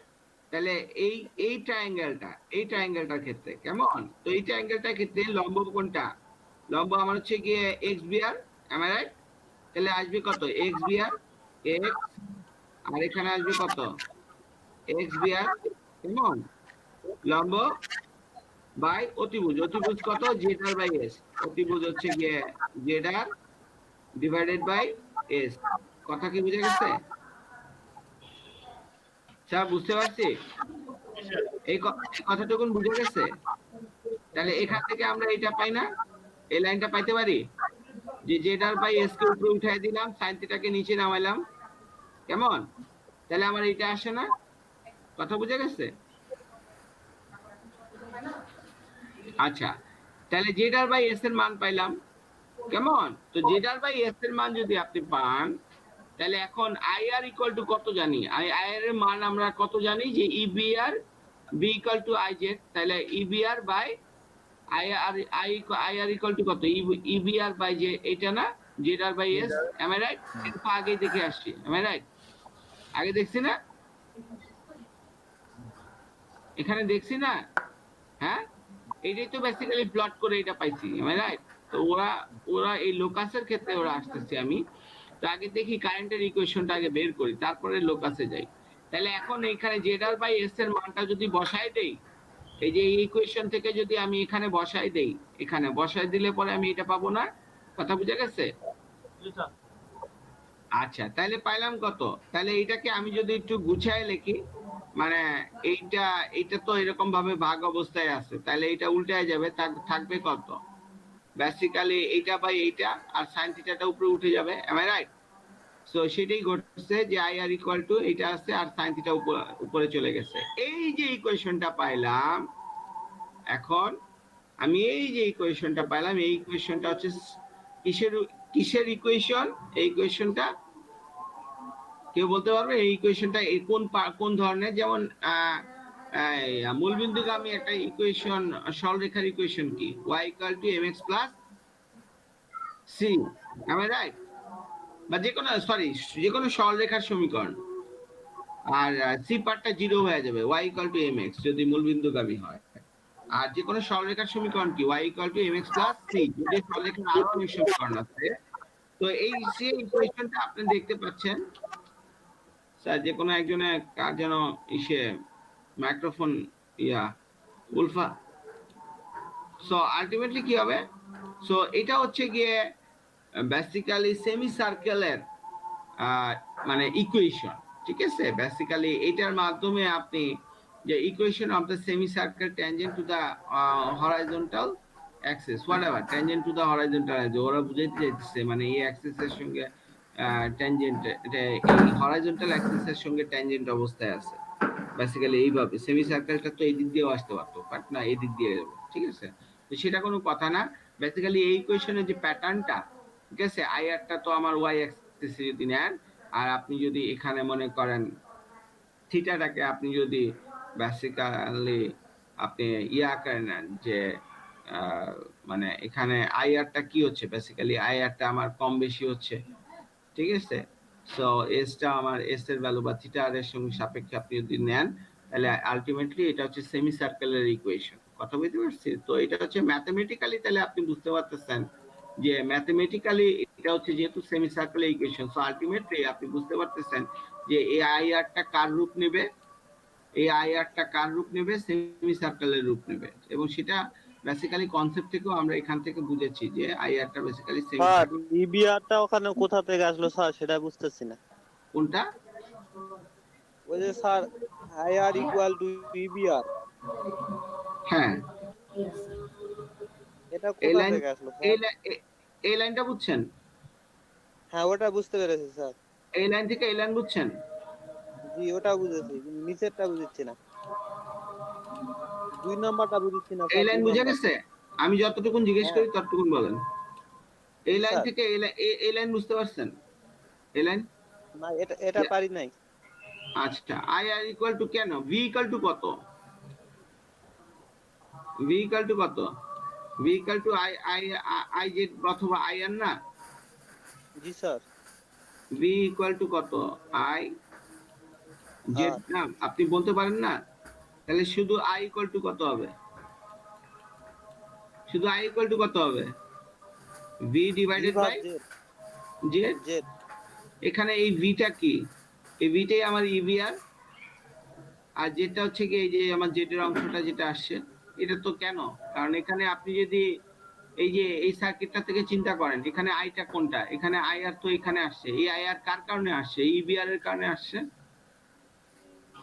ইকুইভ্যালেন্ট সার্কিটের এই ইবিআর থেকে আসছে, এম আই রাইট? জি স্যার, জি স্যার, এবার তাহলে এটা ক্লিয়ার হয়েছে স্যার। আই আই এগুলো হচ্ছে কি আমার জেট, দুইজন মিলে Z, Z R by S synchronous. তাহলে আপনি বুঝবেন না কেন? সো এটা তো আপনি বুঝতে পারলেন, তো এই লাইন বুঝলে তো এটাও বুঝতে পারলেন, তাহলে এটা একটা semi circle equation. This is Y আমরা বুঝতে পারলাম যে এটা সেমি সার্কেল হবে। এবং কথা হলো যে এটা যে কি বলছে, horizontal axis at the origin with the diameter of EBR by XPR, মানে এই যে পার্টটা আছে না বেসিক্যালি, আপনি Y equal to A sine theta কনসেপ্টটা বুঝেন, ঠিক আছে? বেসিক্যালি এটা এটা আপনি যদি প্লট করেন ইভেন ম্যাথল্যাবে, ঠিক আছে, then you can find a semicircle. So অথবা সার্কেল, সার্কেলও পেতে পারবেন, ঠিক আছে? এখন কথা হলো যে আপনি প্লট করে দেখেন, তো বেসিক্যালি এটা হবে কি তার ম্যাগনিটিউড, এম আই রাইট? তো ওই ইবিআর বাই আর, এই যে এই পার্টটা না, এই যে তার ব্যাসটা আমরা যেটা বলছি সেমি সার্কেলের, সেই ব্যাসটাই হচ্ছে গিয়ে বেসিক্যালি ইবিআর, এই যে এই পার্টটা বাই এক্স বিআর, কথা কি বুঝতে পারছি? ইবিআর বাই এক্স বিআর এই পার্টটাই হচ্ছে গিয়ে পুরাটার ভ্যালু হচ্ছে ইবিআর বাই এক্স বিআর, কেমন? তো এইটা সর্বোচ্চ হবে, এটাকে কেন্দ্র করে সে এমন ভাবে যেতে থাকবে যাতে এটা ফার্স্টে তার হাইয়েস্ট, এরপর আস্তে আস্তে তার কমতে থাকবে, ঠিক আছে? দিস ইজ হাউ এটা যাবে, ঠিক আছে? সেটাই ওরা বলছে যে ডায়ামিটার, এটা বলছে। তো ডায়ামিটার আমরা বুঝতে পারতেছি বিকজ এটা সেমি সার্কেল বা সার্কুলার মাঝখান দিয়ে গেছে, এটা আমার ব্যাস, this is Y diameter. So এই কনসেপ্ট কোন বুঝা গেছে স্যার? আচ্ছা, এবার আসি হচ্ছে কি এয়ার গ্যাপ পাওয়ার। তো এয়ার গ্যাপ পাওয়ার কনসেপ্টটা কি বেসিক্যালি? এয়ার গ্যাপ পাওয়ার কনসেপ্টটা হচ্ছে যে আমার স্ট্যাটর থেকে রোটরে যে পাওয়ারটা যাচ্ছে, সেই পাওয়ারটা তো মাঝখানে যাবে, যে স্ট্যাটর আর রোটরের মাঝখানে কি কোনো গ্যাপ আছে? স্ট্যাটর আর রোটরের মাঝখানে কি কোনো গ্যাপ থাকে, নাকি কোনো গ্যাপ থাকে না? হ্যালো,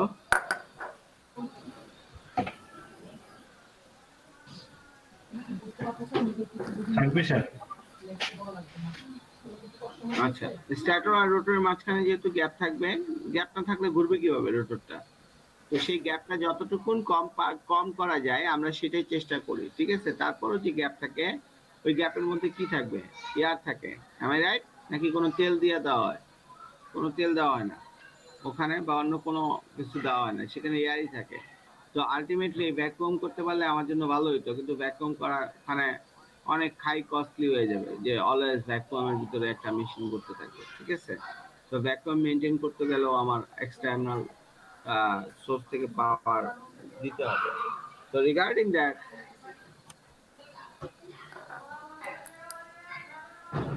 সো সেই অনুযায়ী যদি হয় তাহলে এয়ার গ্যাপ পাওয়ার বিষয়টা হচ্ছে স্ট্যাটরে আমি 3 ফেজে কানেকশন দিছি, তার কারণে একটা রোটেটিং ফ্লাক্স তৈরি হয়েছে, তার কারণে এখানে রোটর সার্কিটের পার্টটা দেখানো হয়েছে। ঠিক আছে, ইকুইভ্যালেন্ট সার্কিট জিনিসটার ফলে কি হইলো, আমার এন্টায়ার যে আমার মেশিনটা আছে মেকানিক্যাল, সেই মেশিনটা আমি কি করছি, আমি আমার হাতের লেখার খাতার যে দুই দুই যে পেজ আছে সেই পেজের মধ্যে 2 ডাইমেনশনাল একটা ইসের মধ্যে আমি তাকে অঙ্কন করে ফেলতে পারছি। এটাই হচ্ছে ইকুইভ্যালেন্ট সার্কিট। আপনি যদি কনসেপ্ট এখন তাহলে আমার অ্যানালাইজ করতে সুবিধা। সো এই ইয়ার গ্যাপটা তাহলে কি হচ্ছে, স্ট্যাটর থেকে এখানে এর মধ্যে যাচ্ছে, তো যাওয়ার ফলে সেই গ্যাপটা ইয়ারের ভিতর দিয়ে, সেই তো ইয়ার গ্যাপের ভিতর দিয়ে তো এই পাওয়ারটা স্ট্যাটর থেকে রোটরের ভিতরে যাবে। কথা বুঝতে পারছি? ঠিক আছে, তো এই সেই যে পাওয়ারটা যাচ্ছে এখানে, যে পাওয়ারটা এই গ্যাপের মধ্যে, সেটা হচ্ছে এয়ার গ্যাপ পাওয়ার। কথা কি বুঝতে পারছি? এই গ্যাপের সময় যেটা স্টার্টার থেকে বের হইছে, এরপর যত ক্ষুদ্রই হোক না কেন গ্যাপটা, সেটা সেটুকুনের মধ্যে যে পাওয়ারটা, সেই পাওয়ারটা এরপর আবার রোটরে ট্রান্সফর্ম করছে। am I right? So সেই এই গ্যাপের মধ্যে যে পাওয়ারটা, that is the air gap power. Okay, so we understood it. Now আমরা এবার আসবো যে আমার এই rotating stator flux air gap power, এখন এখান থেকে আমরা ওই কিছু ইকুয়েশনে দেখবো যে অ্যাক্টিভ পাওয়ার, রিঅ্যাক্টিভ পাওয়ার গুলো কি। সো এস ইকুয়াল টু, এখানে এই ডায়াগ্রাম থেকে আমরা কি বুঝতে পারতেছি, আমি আমার apparent power, basically apparent power, active power, reactive power আর অ্যাপারেন্ট পাওয়ার সার্কিটে পড়ে আসছেন না আপনারা?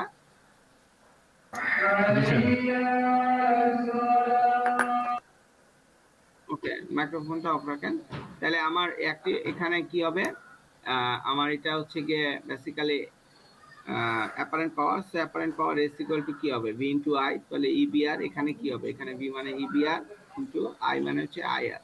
কথা বুঝে গেছে? এবং তার কমপ্লেক্স পার্টটা আইআর এর ইসে কনজুগেট কমপ্লেক্স পার্টটা আমার নিতে হবে, গুণ করতে হবে।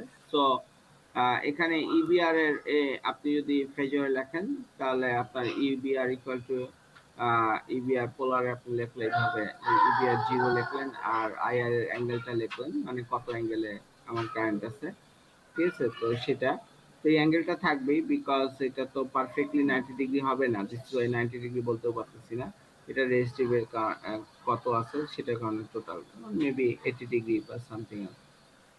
তো এখন সেটার কারণে এস এই দুটো যদি আমরা গুণ করে দিই, তাহলে আমরা এইটা পাবো, এটাই স্বাভাবিক, এই লাইনটাও স্বাভাবিক, আমরা বুঝতে পারলাম। ঠিক আছে, তাহলে এটা তো পোলারে দেওয়া আছে, পোলার থেকে আমি যদি কার্টেসিয়ানে লিখি, তাহলে কি এই লাইনটা পাই না? পোলার থেকে কার্টেসিয়ানে লিখলে একটা cos থিটা পার্ট পাবো আর একটা কি পাবো, যে sin থিটা পার্ট পাবো। am I right? হ্যাঁ, এটা এখানকে আমার যদি এই ভেক্টর এলিমেন্টটাকে আমি যদি এখানে পোলার থেকে আমি যদি কার্টেসিয়ান লিখি, তাহলে আমরা এই লাইনটা পেলাম। বুঝা গেছে না এই লাইনটা? স্যার জি স্যার। এটা সার্কিট থেকে আমরা শিখে আসছি, তাই না? তাহলে এখন এই পার্টটা কি, এই পার্টটা বেসিক্যালি পি, বা তাহলে এই যে অ্যাপারেন্ট পাওয়ারটাকে এইভাবে ভেঙে লিখলাম, স্যার পোলার থেকে রেক্টেঙ্গুলার স্যার। হ্যাঁ, পোলার থেকে জাস্ট রেক্ট্যাঙ্গুলারে ভেঙে রাখছি, জি স্যার, ঠিক আছে। কার্টেসিয়ান প্রসেসে লিখছি। ঠিক আছে, তো তাহলে এই পার্টটা কি, তাহলে এটা যদি অ্যাপারেন্ট পাওয়ার ইকুয়াল টু এটা পাইছি, তাহলে অ্যাপারেন্ট পাওয়ার ইকুয়াল টু এখানে আমার একটা অনুভূমিক অংশ পাইছি, উল্লম্ব অংশ পাইছি জে এর সঙ্গে। am I right? তাহলে অনুভূমিক অংশে যেটা, এটা হচ্ছে কি আমার অ্যাক্টিভ পাওয়ার, এই যে এটা এখানে বলা হয়েছে অ্যাক্টিভ পাওয়ার, এই যে আইবিআর আর আর cos থিটা, আর এই যে উল্লম্ব পার্টটা সেটা হচ্ছে আমার রিঅ্যাক্টিভ পাওয়ার, এটা সেটাও এখানে আমরা জাস্ট উল্লেখ করছি। তো রিঅ্যাক্টিভ পাওয়ারকে কিউ দ্বারা প্রকাশ করা হয় প্র্যাকটিসে, আর অ্যাক্টিভ পাওয়ারকে পি দ্বারা প্রকাশ করা হয়, আর অ্যাপারেন্ট পাওয়ারকে এস দ্বারা প্রকাশ করা হয়, মানে practice, not general, not world wide. আচ্ছা, তাহলে এটা বোঝা গেছে কেমন? আচ্ছা, সো এই ইকুয়েশন গুলো ইবিআর আইআর মানে এই খুব simple, P gap equal to কত, তাহলে বিআই কস থিটা, তাহলে বি কোনটা আই কোনটা, এটা তো এই ডায়াগ্রামটা আপনার মাথায় থাকলেই তো আপনি বুঝতে পারেন, তাই না? এখন কি কেউ আসছে? ফারুক, পাওয়ারের যে বিষয়টা আমি এখানে বললাম, সেটা এখানে ওই পাওয়ার কম্পোনেন্ট, এটা যেটা পাওয়ার কম্পোনেন্ট, অ্যাক্টিভ পাওয়ার, রিঅ্যাক্টিভ পাওয়ার, ঠিক আছে, পাওয়ার কম্পোনেন্টটা এখানে বলা হয়েছে আর কিছু না।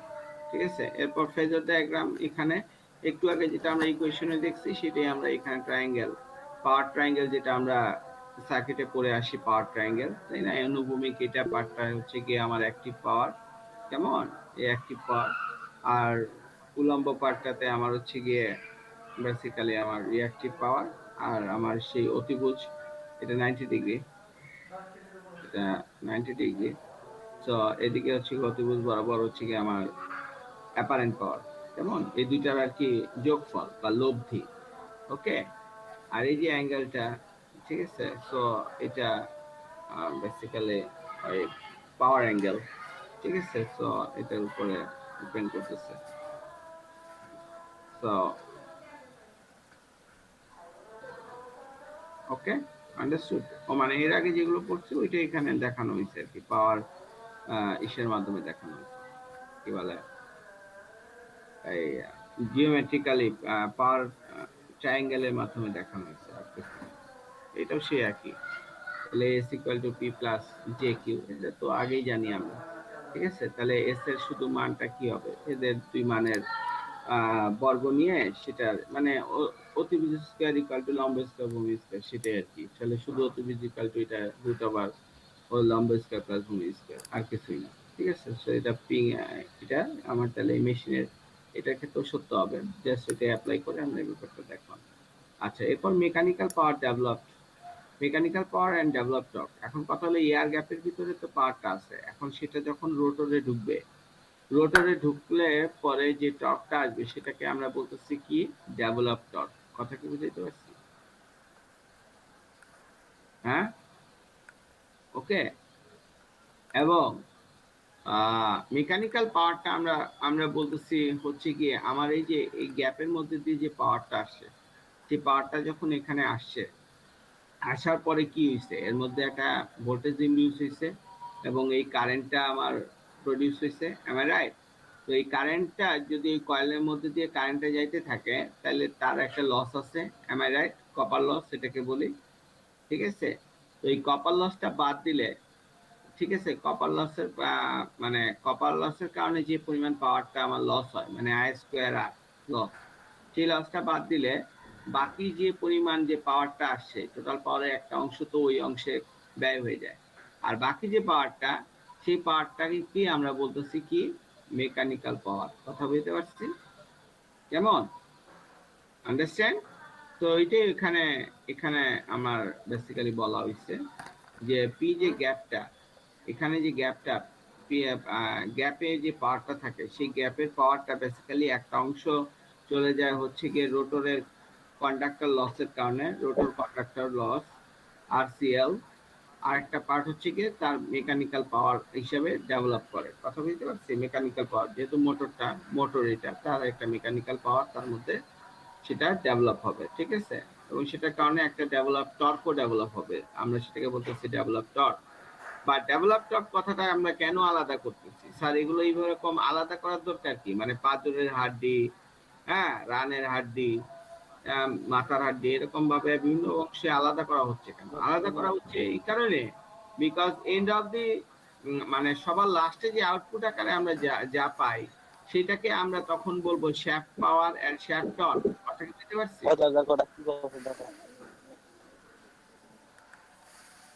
কথা বুঝে গেছে? তো শ্যাফটে যেটা পাবো সেটা হচ্ছে আমার ফাইনাল আউটপুট মোটর আকারে, ঠিক আছে। তো সেটাকে আমরা শ্যাফট টর্ক আমরা দেখবো। তো এখন সেটা এখানে জাস্ট ওই একই ইয়াটা, সার্কিটটা এখানে দেখানো হয়েছে, তাহলে এটা তো আপনারা বুঝতে পারছেন।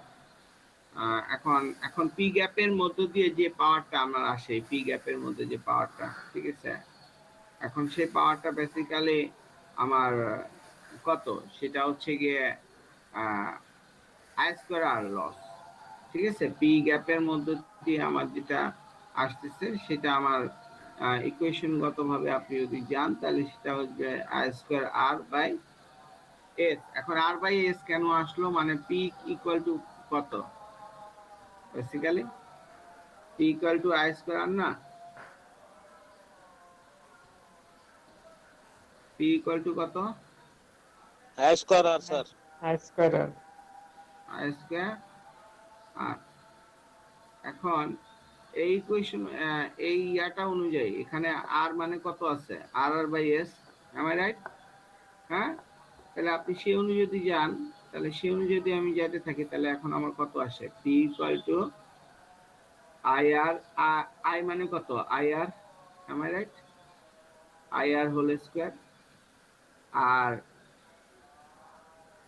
আর মানে কত? R R by S. তো সেটা করলে পরে এটি আসবে না, কিন্তু থ্রি কই থেকে আসলো? কারণ থ্রি ফেজের জন্য, এটা তো সিঙ্গেল ফেজের জন্য আমার একটা ইকুইভ্যালেন্ট সার্কিট দেখানো হয়েছে, এম আই রাইট? তো থ্রি ফেজের জন্যই তো হবে, তিনটা ফেজের জন্য টোটাল আমার পাওয়ারটা কত হবে? তাহলে তিন তিন দিয়ে গুণ হয়ে যাবে, এম আই রাইট? তিন দিয়ে গুণ হয়ে গেলে তাহলে আমি কি এই ইকুয়েশনটা পাবো না? কথা বুঝে গেছে? আর মানে এই পার্টটা আর কি, আর স্কোয়ারের সঙ্গে এটা আপনি গুণ করলেন আর কি, R R divided by S. তাহলে এটাই তো, এটা পাইলেন। কিন্তু যদি এটা তো সিঙ্গেল ফেজের জন্য, একটা ফেজে পাইছেন, এরকম তিনটা ফেজের জন্য যদি হয় তাহলে থ্রি টাইমস হবে একই রকম। তাহলে এইটাই তো, এটা এটাই তো আমার, এইটা আমার রাইট, এটাই তো আমার এই জিনিসটা। কথা বুঝে গেছে? ওকে, তাহলে আমার এখন এই যে পার্টটা, এখন এই যে এই এই যে লসটা না, এই লসটা আবার হচ্ছে কি রোটর কন্ডাক্টর লস, তাই না? রোটরের যে কন্ডাক্টরের ভিতরে কারেন্ট যাওয়ার ফলে যে লসটা হবে সেটা কোনটা হবে? একটা ফেজের মধ্যে দিয়ে কি পরিমাণ লস হবে? বেসিক্যালি এই আর এর নিচে যে এস আছে, সেটা তো বেসিক্যালি এটার ইকুইভ্যালেন্ট সার্কিট আমার নিজেরা আমরা ড্র করার সময় আমার তখন আসছে ইকুয়েশনের হিসাবের কারণে, এম আই রাইট? কিন্তু বাস্তবে এটার মধ্যে দিয়ে যে পরিমাণ কন্ডাক্টরের লস হবে সেটা তো শুধু আর এর কারণেই হবে, এম আই রাইট? তাই না? সেই এসটা তো আর আসবে না, তো সেই এসটা আসবেও না, সেই জন্য আমরা পি ইকুয়াল টু কত? তাহলে শুধুমাত্র যে আমার বেসিক্যালি পি আর সিএল, এখানে দুইটা পার্ট আছে, পি আর সিএল আছে আর পি মেকানিক্যাল আছে। তো এখন কথা হলো যে পি আর আরটা আছে এখানে পি গ্যাপ, তো পি গ্যাপের ভিতরে আমার এটা আসছে, কিন্তু পি গ্যাপের ভিতরে এই পার্টটা শুধু উপরে পার্টটা হচ্ছে কি আমার আরসিএল, পি আরসিএল, কারণ তিনটা ফেজের মধ্যে দিয়ে P I square R R, তাহলে এটা আমার P RCL divided by S চলে আসছো, এটা হচ্ছে কি আমার পি গ্যাপ। তাহলে পি মেকানিক্যালটা কত? আবার পি মেকানিক্যাল, তাহলে পি গ্যাপের ইকুয়েশন তো আমরা এখানে পাইলাম, পি আর সিএল ও পাইলাম যে 3 আই স্কয়ার আর এটা, তাহলে পি আর সিএল এর মানও পাইছি।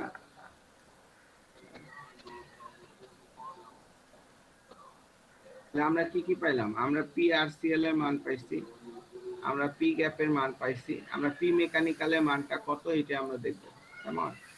তো পি মেকানিক্যালের পার্টটা যদি আমরা বের করতে চাই তাহলে সেটা খুব সিম্পল, এখানেও সেই একই, এটা স্ট্যাটর এখান থেকে এখানে যাচ্ছে, সেই একই জিনিসটা এখানে দেখানো হয়েছে, কেমন?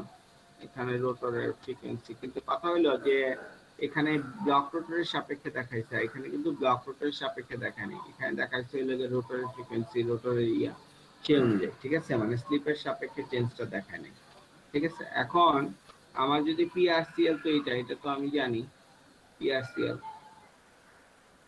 এটা তো আমরা জানি PRCL ইকুয়াল টু এটা, কথা বুঝে গেছে? তো এটা এই ডাব্লিউটা আসছে কিন্তু বেসিক্যালি এটা এটার ইউনিট আর কি, মানে মানে এত ওয়াট আর কি, এখানে ডাব্লিউ কিন্তু ওই যে মানে ওয়াটের কারণে ডাব্লিউ সেটাও আবার গুণ হয়ে গেল। মানে আমরা নর্মালি কি জানি যে ওয়ার্ককে ডাব্লিউ দিয়ে লেখা হয়, তাই না? যে পাওয়ার পি ইকুয়াল টু পি, আমরা নর্মালি কি জানি? পাওয়ার পি ইকুয়াল টু কত? যে ওয়ার্ক, রেট অফ ওয়ার্ক, সেটাই হচ্ছে power, am I right? W by T. এই ডাব্লিউ কিন্তু বেসিক্যালি এই ডাব্লিউ না, কথা বুঝতে পারছি? এটা বেসিক্যালি ওখানে এটা unit, basically this is unit. Okay, তো আমার এখন আপনি যদি এখানে আসেন তাহলে আমার P gap equal to P mechanical plus P R CL, এটা আমরা আগেই দেখেছি। তো P gap plus P mechanical আর পি আর সিএল, ঠিক আছে? তাহলে এখানে পি গ্যাপের মান যদি আপনি বসায় দেন, ঠিক আছে, এই যে 3 স্কয়ার এটা, তারপরে পি আর সিএল এর মানও যদি বসায় দেন, তাহলে আপনি কি পি মেকানিক্যালের মানটা পেয়ে যাবেন না? মানে এই ইকুয়েশনটার মধ্যে আমরা বলছিলাম যে এটার মানও জানি, এটার মানও জানি, এই যে এখান থেকে আমরা দেখেছিলাম। তাহলে এই ইকুয়েশনটার মধ্যে এই দুইটা মান বসায় দিলে তাহলে পি মেকানিক্যালের মানটা পাই যাবেন না? কেউ আমাকে মনে হয় শুনতেছে না। No one listening to me. জি স্যার শুনতেছি জি sir. Sir. It feel like so. তাহলে কেউ হ্যাঁ না কিচ্ছু বলে না। জি ওই দুটার মধ্যে দিলে স্যার পি মেকানিক্যালের মানটা পাওয়া যাবে। পাওয়া যাবে না? তো সেটাই আমরা জি করছি। করার পর আমরা মানটা বের করছি। তো পি মেকানিক্যালে মান আসছে। আর পি মেকানিক্যালে মান এটা আসছে। তো এটা আসার পর এটাকে আমরা এইটুকুন পার্ট, আবার এইটুকুন পার্ট মানে কি?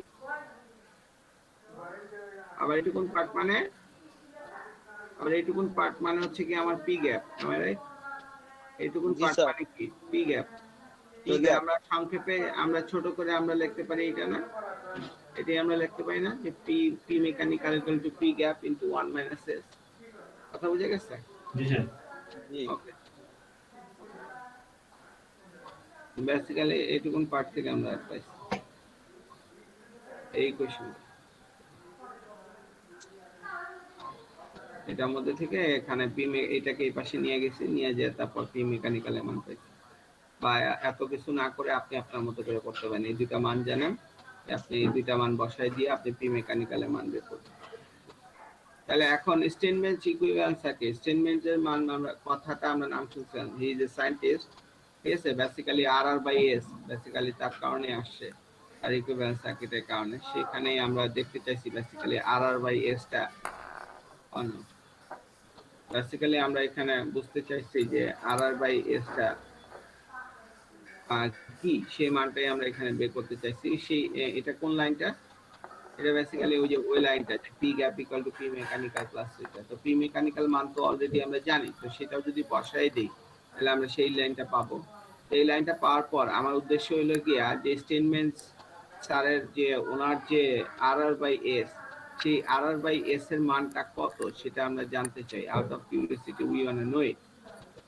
আমরা জানতে চাই যে আর আর বাই এস, যে আর আর বাই এস আমরা জানতে চাই এই আর আর বাই এস যেটা, এইটুকুনের মান কত। তাহলে এই ইকুয়েশনটা থেকে আমরা আর আর বাই এস এর মান যদি বের করতে চাই তাহলে আমরা পাবো এরকম একটা জিনিস পাবো। কথা কি বুঝতে পারছি?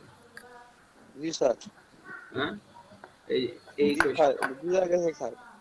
তো এইটা হচ্ছে কি বিষয়টা, এটা অত বেশি ইম্পর্টেন্ট না, ঠিক আছে? এই তিনটা জিনিস এগুলো নরমালি, এটা জাস্ট তারপর বই যেহেতু পড়াচ্ছি ওই ওই কারণে আর কি খালি ইম্পর্টেন্ট। এদিক ওদিক করলে এটা হয়ে যাবে স্যার। সেটা তো বুঝছি, কিন্তু এটা কেন পড়াইলাম, এটা বেসিক্যালি ওইভাবে যে খুব আসে তা না।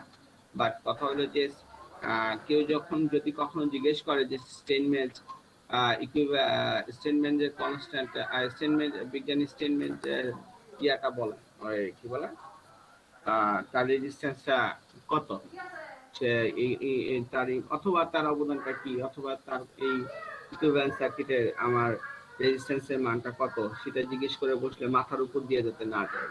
স্টেইনমেন্ট এটা কি, ঠিক আছে? তো বেসিক্যালি এটা সায়েন্টিস্টের নাম। তো আবার সেই সেই ইকুয়েশনটা যে P gap equal to P mechanical plus এটা, সেখান থেকে ওই যে আর আর বাই এস এর মান, এখানে তো অলরেডি একবার আমরা এভাবে দেখছি R I 1 by S by S plus R R. তো এটা আমরা দেখেছি বেসিক্যালি ওরা সেটা এখানে বুঝাতে চাইছে যে সেই আহ, মানে সেটা ইম্প্যাক্টটা ইকুইভ্যালেন্ট, মানে ইকুইভ্যালেন্ট সার্কিটের জন্য তাহলে আমার এখানে R R R R by S এর বদলে বেসিক্যালি এটা আমরা দাঁড় করাইতে পারি। মানে এটা হিসাবে আমরা কি দাঁড় করাইতে পারি বেসিক্যালি কনসেপ্টটা হলো যে আমার বেসিক্যালি রোটরের যে রেজিস্ট্যান্স সেইটা প্লাস আরেকটা আমার পার্ট, ঠিক আছে? এই দুইটা পার্ট মিলে basically R R by S. তাহলে সেটাকে আমরা যদি ইকুইভ্যালেন্ট সার্কিটে বসাই দিই, আগে কি ছিল এবিআর এক্সবিআর, আর এখানে ছিল কি R R by S, am I right? তাহলে সেটা না করে আর আর বাই এস যদি না লিখে আমি যদি এই ইকুইভ্যালেন্ট সার্কিটে যদি আমি স্টেইনমেন্টের এই আর আর বাই এস এর মানটা বসাই দিই, আমার এসে যায় রোটর রেজিস্ট্যান্সের মানটা বসে গেল, আর এখানে যে পার্টটা আছে এই পার্টটাই এখানে দেখানো হয়েছে। কথা কি বুঝতে পারছি? এটা এখানে একটা এরকম চিহ্ন দেওয়া মানে কি ভেরিয়েবল। কেন ভেরিয়েবল? কারণ এই রেজিস্ট্যান্সটা কি বেসিক্যালি, এই রেজিস্ট্যান্সটা হচ্ছে স্লিপের সঙ্গে ডিপেন্ডেন্ট একটা ভেরিয়েবল। কথা বুঝে গেছে? মানে স্লিপ চেঞ্জ হলে এই রেজিস্ট্যান্সও চেঞ্জ হয়। নরমালি তো রেজিস্ট্যান্স চেঞ্জ হওয়া উচিত না। দিস ইজ ওয়াই এটা একটা ওয়ান কাইন্ড অফ ফিকটিশিয়াস, একটা ফিকটিশিয়াস রেজিস্ট্যান্সও বটে, ঠিক আছে? তো এটা হচ্ছে রেজিস্ট্যান্সের মেকানিক্যাল কম্পোনেন্ট। রোটরের যে কন্ডাক্টর আছে, রোটর কন্ডাক্টরের রেজিস্ট্যান্স এর বেসিক্যালি এটা হচ্ছে কি অ্যাকচুয়াল রেজিস্ট্যান্স অফ রোটর। কথা বুঝে গেছে? এটা হচ্ছে কি actual resistance, understand? This is actual resistance, but এটা হচ্ছে কি ইকুইভ্যালেন্ট মেকানিক্যাল কম্পোনেন্ট। এই যে অ্যাকচুয়াল রেজিস্ট্যান্স ছাড়াও একটা ইকুইভ্যালেন্ট মেকানিক্যাল কম্পোনেন্ট এখানে আসে। কেন আসে? স্লিপের কারণে আসে। কথা বুঝলে? অ্যাজ স্লিপটা যখন চেঞ্জ হতে থাকে তো সেই হারে এই রেজিস্ট্যান্সটাও চেঞ্জ হতে থাকে। কথা বুঝতে পারছি? ওকে, সো ব্লক রোটর কন্ডিশনে কি হওয়া উচিত? ব্লক রোটর কন্ডিশনে এস এর মান কত স্যার? ব্লক রোটর কন্ডিশনে এস এর মান কত? ব্লক রোটর কন্ডিশনে এস এর মান কত? 0 স্যার। এই পড়াইলাম মানে ওয়ান স্যার, এস এর মান 1। ঠিক আছে, হ্যাঁ এস এর মান 1, তাহলে 1 আর 1 বিয়োগ হলে কত হয়? 0। 0 এর সঙ্গে এখানে যাই গুণ করি তাহলে 0, 0 কে এইটাতে এখানেও এস এর মান 1, তাহলে আলটিমেটলি ব্লক রোটর অবস্থায় এই পার্টটা কি থাকবে? এই পার্টটা 0 হয়ে যাবে না? জি স্যার। কথা বলে না, ঠিক আছে? এই পার্টটা 0 হয়ে যাবে, থাকবে কি আর আর। তাই আপনি বলতে পারেন স্যার এত কষ্ট করার দরকার আছে, এস এর মান তো 1, এটা আর আর বাই এস, এখানে 1 বসাইলে শুধু আর আই থাকবে। হ্যাঁ বুঝছি আপনার কথা, কিন্তু এখানে যখন ভেঙে ভেঙে কনসেপ্টটা, এটা তো আপনার অ্যাকচুয়াল রেজিস্ট্যান্স আর এটা মেকানিক্যাল কম্পোনেন্ট আকারে আসছে। সো আলটিমেটলি মনে করেন তাহলে স্টেইনমেন্টের ইকুইভ্যালেন্স থাকে, ঠিক আছে? বিজ্ঞানী স্টেইনমেন্টের সম্মানে তাই সেটার নামকরণ স্টেইনমেন্টের equivalence circuit. So ultimately equivalence circuit that will look like this one. Okay, understand? So এখানে যে ইকুয়েশন গুলো আসে এটা সেই যে gap equal to mechanical power plus এখানে ইসে ওই পিআরসিএল, কেমন? তো এইখানের মাধ্যমে R R by S equal to যেটা আসে এটা আমরা তো আগেই দেখছি, এই যে এখানেই দেখছি সেটাই আবার ওইটা এখানে দেখানো হয়েছে যে আমরা এই পি গ্যাপের ইকুয়েশন থেকে সেখানেও এখানে পি গ্যাপের ইকুয়েশন দিয়ে পাইছি। এটা দ্বিতীয়বার আরেকবার দেখানো হয়েছে, বাট বেসিক্যালি এটুকুন পার্টের দরকার নেই, এটুকুন পার্টের দরকার নাই। আপনাদের শুধুমাত্র যদি স্টেইনমেন্ট ইকুইভ্যালেন্স সার্কিট সম্পর্কে আঁকতে বলি তাহলে আগে তার রেজিস্ট্যান্সটা দুইটা পার্ট বের করে নেবেন, মেকানিক্যাল আর অ্যাকচুয়াল যে রেজিস্ট্যান্স পার্টটা, এরপর সেটা ইকুয়েশন থেকে আপনারা সার্কিটের মধ্যে বসায় দিবেন, ঠিক আছে? এবং ইন্ডিকেট করে দিবেন এটা অ্যাকচুয়াল রেজিস্ট্যান্স আর এটা হচ্ছে মেকানিক্যাল পার্টটা, ঠিক আছে? ওকে, আর তাহলে ডেভেলপ টর্কটা কি হবে? এটা তো বুঝলাম যে তাহলে আমার মেকানিক্যাল পি মেকানিক্যাল তো পাইলাম, তাই না? আমরা পড়তেছিলাম কি বেসিক্যালি মেকানিক্যাল পাওয়ার আর develop torque, am I right? তো মেকানিক্যাল পাওয়ার তো আমরা পাইলাম পি মেকানিক্যাল, তো এখন ডেভেলপ টর্কটা কত? ডেভেলপ টর্ক হচ্ছে টাউ ডি, টর্ক মানে টাউ আর ডি হচ্ছে ডেভেলপ। তো সেই ডেভেলপ টর্কটা কত হবে সেটার জন্য আমার বেসিক্যালি টর্কের জন্য আমার যেতে হবে কি, বেসিক্যালি টর্ক মানে কত? Torque tau equal to tau এর সঙ্গে পি এর ইন্টার রিলেশনটা কি তো বলতে পারবেন? তো টর্ক টাউ এর সঙ্গে মেকানিক্যাল পাওয়ারের ইন্টার রিলেশনটা বেসিক্যালি এখানে যেটা দেওয়া আছে মানে পি মেকানিক্যাল, আমরা তো এটা পাইলাম, ঠিক আছে?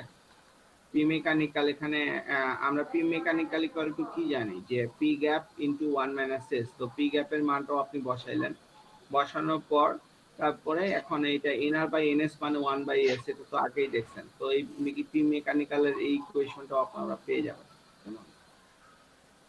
সো এটা পি মেকানিক্যালের বেসিক্যালি ওইটা কিছুই না, ওই যে P gap into 1 minus S, 1 minus S এর জায়গায় আপনি এনআর বাই এনএস লিখতে পারেন, এটাই আর কি, জাস্ট আর কিছুই না। তাহলে এনআর বাই এনএস যদি হয় সেটা আরেকবার লিখছি আর কি এখানে বেসিক্যালি 3 ফেজের জন্যই কিন্তু এটা লিখেছি, মানে 3টা ফেজের জন্য, তাই কি এখানে 3 আসে। তো এখন এটাকে যদি ওয়াটে আসে তাহলে আমি যদি হর্স পাওয়ারে লিখি তাহলে কত করতে হবে? এক হর্স পাওয়ার মানে কত? 746 ওয়াট। তাহলে 746 দিয়ে যদি ভাগ দেই, এটা ওয়াটে আছে, 746 দিয়ে ভাগ দিলে হর্স পাওয়ারে পাবো না? কি মেকানিক্যালটা আমরা হর্স পাওয়ারে পাবো না? কথা বুঝে গেছে? আচ্ছা, হর্স পাওয়ারে পাইলাম। তাহলে হর্স পাওয়ারে যদি পাই তাহলে হর্স পাওয়ারের সঙ্গে আমার যদি এখন আমি টর্কের একটা ইকুয়েশন আছে, সেটা হচ্ছে কি টাউ এন বাই 52 এটা হর্স পাওয়ারে, যদি আপনি পি মেকানিক্যালটা যদি হর্স পাওয়ারে নাও থাকে তাহলে আমার একটা ইকুয়েশন আছে, সেটা হচ্ছে যে P equal two N T by 52 বা 52 কথা বলতে পারছি? তো এনটি বা টিএন একে আপনি যেটা আগে যেভাবে আপনি আপনার মনে থাকে সেটা হচ্ছে গিয়ে এখানে, তাহলে টাও হচ্ছে এখানে ডেভেলপ টর্ক আর এন হচ্ছে এখানে স্পিড রোটরের এনআর এখানে 52 কেমন? তাহলে এখান থেকে তাহলে টাউ ডি এর মানটা বের করে ফেলতে পারলেই তো আমার হয়ে গেল। সেখান থেকে আমার সেটাই করা হয়েছে। তাহলে এটা ইকুয়াল টু এটা, সেটাই আবার জাস্ট লেখা হয়েছে। ঠিক আছে, এখানে 3টা ডট দিয়ে বোঝানো হয়েছে যে এটা ক্যালকুলেশন করলে, তো ক্যালকুলেশন করলে পরে আপনারা শেষ পর্যন্ত পাবেন টাউ ডি ইকুয়াল টু আপনারা এই জিনিসটা পাবেন। কেমন? বাট সেটা ইউনিটটা কত হবে? Foot pound. কথা কি বুঝতে পারছি? পাউন্ড আর ফুট, ঠিক আছে? তো ফুট পাউন্ড একই কথা। তো এত এটা এই পরিমাণ টর্ক আপনারা পাবেন। কথা বুঝতে পারছি? তো সেটাই এখানে দেখানো হয়েছে, আর কিছুই না। আপনি এটাও ইউজ করতে পারেন, আপনি এই পার্টটাও ইউজ করতে পারেন, একই কথা। এটা 3 দিয়ে গুণ করলে আমার 3 7 21, এই যে 21.21 আই স্কয়ার আর এই এসএনএস। তো এই কোয়েশ্চেন গুলো আপনাদের ম্যাথমেটিক্স করার ক্ষেত্রে কাজে লাগবে। তো টর্ক স্পিডে টর্কের তাহলে ইকুয়েশনটা তো আমরা পেয়ে গেলাম, টর্কের ইকুয়েশনটা বেসিক্যালি টর্কের ইকুয়েশনটা 21.21 না 12, আই এম সরি, এটা একটু বই দেখে নিয়েন তো, ঠিক আছে? 21 পয়েন্ট, এখানে কত বই দেখা লাগবে কেন? 3 4 12, 21.12 হবে। এখানে 21.21 ভুল লেখা আছে, 21.12 হবে, ঠিক আছে? 21.12 আইআর স্কয়ার আর এসএনএস, ঠিক আছে? তো এরপর আই এর যে ইকুয়েশন সেটাও আমরা আগে থেকেই জানি, এটা আই এর ইকুয়েশনটাও জানি, কেমন? তাহলে এই টর্কের মধ্যে কি আছে? এই টর্কের ইকুয়েশনের মধ্যে আই আছে না? টর্কের ইকুয়েশনে এই আইআর এর মানটা আমরা যদি পুরোটা বসাই দেই তাহলে এই ইকুয়েশনটা পাবো না?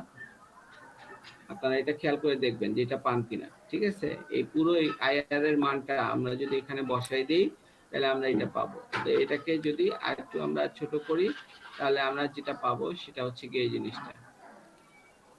ওকে, তাহলে এই জিনিসটা আমরা পেয়ে যাব। কথা বুঝে গেছে? ফাইন। তো এখন এই ইকুয়েশনটাকে আমরা যদি প্লট করি, এই ইকুয়েশনটাকে যদি আমরা প্লট করি, এই ইকুয়েশনটাকে যদি আমরা প্লট করি তাহলে পেয়ে যাব হচ্ছে কি এইটা। কথা বুঝে গেছে? এখন এই গ্রাফটা আমি ব্যাখ্যা করে দেখাবো, নেক্সট ক্লাসে এই গ্রাফটা আমি ব্যাখ্যা করে আপনাদেরকে দেখাবো, ঠিক আছে? যে এই গ্রাফটা বেসিক্যালি এটা আসছে হচ্ছে লোকাস কারেন্ট, ঠিক আছে? রোটর কারেন্টের লোকাস, আর এখানে বেসিক্যালি মেইন গ্রাফটা দেখানো হয়েছে, মানে টাউ ডিটাকে আমি এস এর সঙ্গে প্লট করছি। কেমন? প্লট করলে পরে আমি এই গ্রাফটা পাইছি, এবং এই গ্রাফের ব্যাখ্যাটা কি, মূল কথাটা কি, সেটাও আমরা বলবো ইনশাআল্লাহ। কথা বুঝা গেছে স্যার? আমার কথা কি বুঝা গেছে? জি স্যার। জি স্যার। আসলেই বুঝা গেছে নাকি না জি স্যার বলা লাগবে, না বললে কেমন দেখা যায়? না স্যার, কনসেপ্ট গুলো বুঝা গিয়েছে স্যার।